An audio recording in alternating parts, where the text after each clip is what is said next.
Міне өзіміздің қарапайым қазақ жігіттерінің салып жатқан үйлері өздеріңіз көріп тұрғандай міне екі подъездік.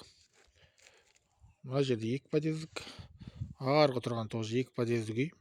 Мына жерге тағы бір екі подъезд түседі. Ана жерге де екі подъездік үй түседі.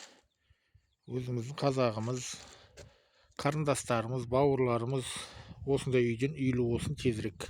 Көп отбасылы, бала шағасы көп ағайындар болса, мына бақытты отбасы программасымен тіркелсеңіздер осы үйден алуға болады.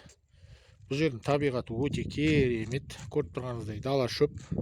Қандай қараңыздар, көріп тұрсыздар ма? Дала қандай керемет.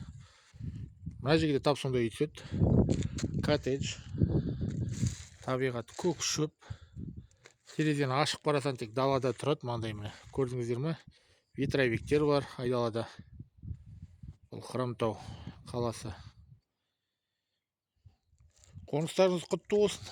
Кіріп жатқан бауырларымыз, ағайындар, осындай үйден үй алыңыздар. Сіздерге бұйырсын. Әр қазағым жалғызым деп. Өте керемет үй. Уже мына үйге көшіп келіп жатыр қыздар. Ана жақта да 2-3 адам қарап кетті уже. Бұйырса мына жер кәдімгідей бөлек күшті район болады мына жер. Площадка болуы мүмкін, балдар ойнайтын мына орта. Әр қазағымызға бұйырсын дейміз. Табиғаты өте керемет жер. Құтты болсын қоныстарыңыз, жандарым сол, аман болыңдар, ауырмаңыздар.